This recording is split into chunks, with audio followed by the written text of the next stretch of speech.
Hi friends, I am your accounting teacher Anjali. Welcome back to my channel. Today I'll explain you accounting principles. तो चलिए आज का session start करते हैं.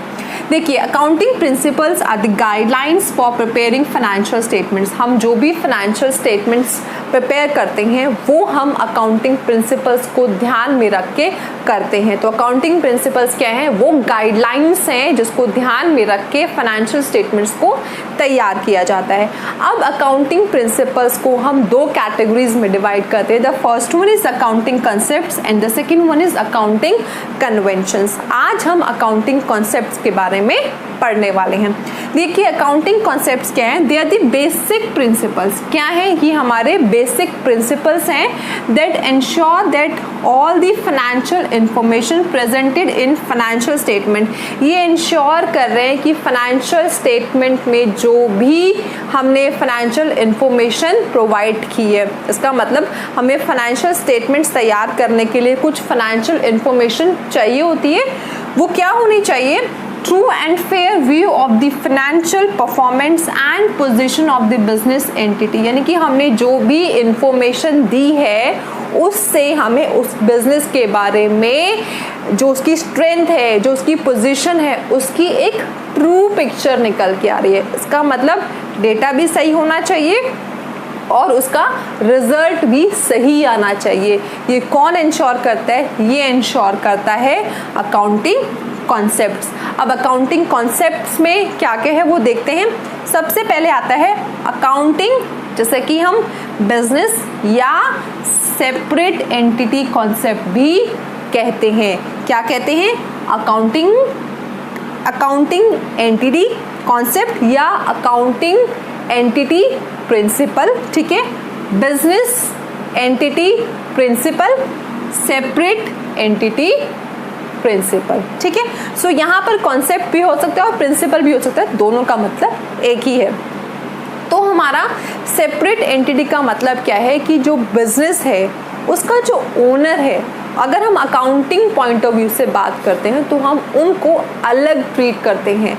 हम ये कह सकते हैं कि बिजनेसमैन है, उसका ही पैसा है, तो हम अलग ट्रीट क्यों करते हैं?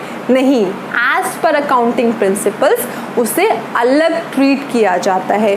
फॉर एग्जाम्पल, अगर एक बिजनेस स्टार्ट हो रहा है तो उसमें जब बिजनेसमैन वो कैपिटल इंट्रोड्यूस करते हैं तो वो कैपिटल उस बिजनेस के लिए लाइबिलिटी हो जाती है.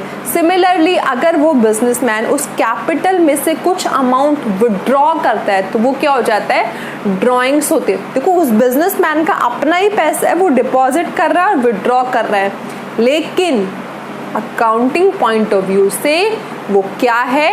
सेपरेट एंटिटी है. Whether it is sole proprietorship, partnership, companies, कुछ भी है, बिजनेस अलग एंटिटी है और वो इंडिविजुअल अलग एंटिटी है. ठीक है, नेक्स्ट देखिए, मनी मेजरमेंट कॉन्सेप्ट या मनी मेजरमेंट प्रिंसिपल. इसका क्या मतलब है कि हम अकाउंटिंग में सिर्फ वही ट्रांजैक्शंस की बात करते हैं जिसको कि हम इन टर्म्स ऑफ मनी में मेजर कर सकते हैं. हम और कोई ट्रांजैक्शन की बात नहीं करेंगे, चाहे वो बिजनेस के लिए कितनी भी इम्पॉर्टेंट क्यों ना हो.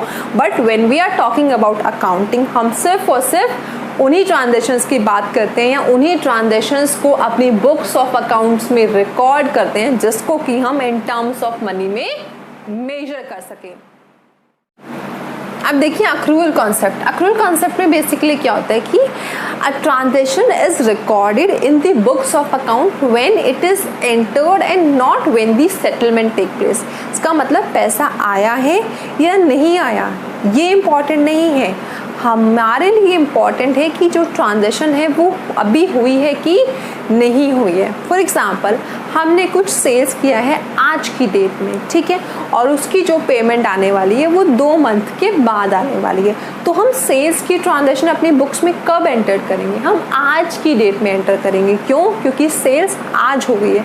दूसरा एग्जांपल देखिए, फॉर एग्जांपल, हम आज से 2 महीने बाद कुछ परचेज करने वाले हैं बट उसकी पेमेंट हमने आज की है, तो हम बुक्स में कब एंटर करेंगे? हम 2 महीने बाद एंटर करेंगे, क्योंकि हमारे पास जो मटेरियल है वो 2 महीने के बाद आने वाला है. तो बुक्स में परचेजेस की एंट्री कब होगी?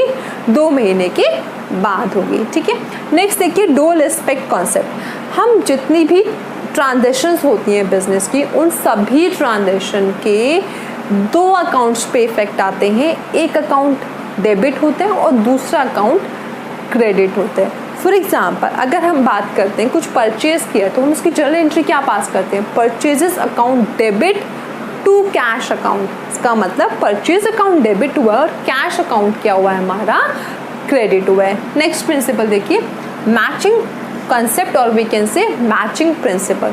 मैचिंग प्रिंसिपल में क्या होता है कि जो करंट ईयर के इनकम है उनको करंट ईयर के एक्सपेंसेस से मैच किया जाता है to get the true profit और loss for the current year.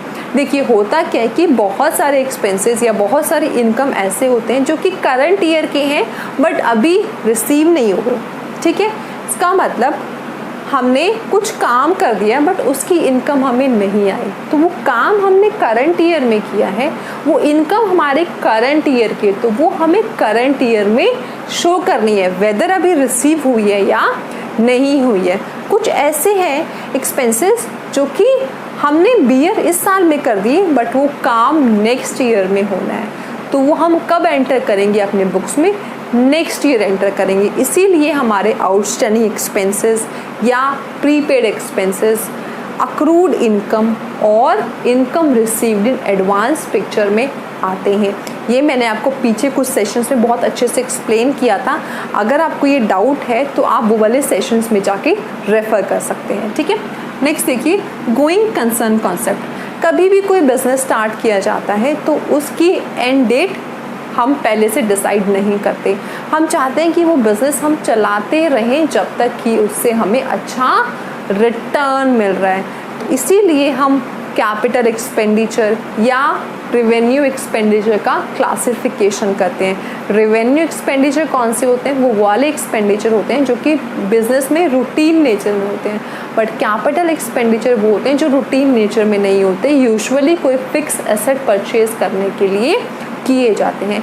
हमारे गोइंग कंसर्न कंसेप्ट की वजह से ही हम अपनी बैलेंस शीट में लॉन्ग टर्म एसेट्स और शॉर्ट टर्म एसेट्स, दूसरी साइड लॉन्ग टर्म लायबिलिटीज़ या शॉर्ट टर्म लायबिलिटीज़ की बात करते हैं। लास्ट देखिए, अकाउंटिंग ईयर कॉन्सेप्ट। देखिए हम पूरा फाइनेंशियल स्टेटमेंट्स ये सब बातें कर रहे हैं, लेकिन एक बिज़नेस का मेन मोटिव क्या होता है, एक बिज़नेस का मेन मोटिव होता है प्रॉफिट अर्न करना। अगर आप अपनी बुक्स को ईयरली नहीं मेंटेन कर रहे हैं, ईयरली नहीं बना रहे हैं, तो आपको कैसे पता चलेगा बिज़नेस में कितना प्रॉफिट है या कितना लॉस है। और वो हम अगर ईयरली बेसिस पे कैलकुलेशन नहीं कर रहे हैं तो हमारे लिए निकालना मुश्किल है। तो क्या किया जाता है कि आपका जो बिज़नेस है उसकी लॉन्ग साइकिल को ईयरली में डिवाइड किया जाता है। इसीलिए हर साल उस बिज़नेस के trading account, profit and loss account, balance sheet prepare की जाते हैं ये जानने के लिए कि उस प्रॉफिट में कितना लॉस था या प्रॉफिट था और उसकी असेट्स और लायबिलिटीज़ की पोजीशन क्या है। आई होप आपको अकाउंटिंग प्रिंसिपल्स में अकाउंटिंग कॉन्सेप्ट्स बहुत अच्छे से क्लियर हो गए हैं, बट स्टिल अगर कोई डाउट है तो आप मुझे कमेंट बॉक्स में स्पेसिफाई कर सकते हैं। अगर आपने मेरा चैनल अभी तक सब्सक्राइब नहीं किया है तो kindly do it now. Thank you so much for watching my video.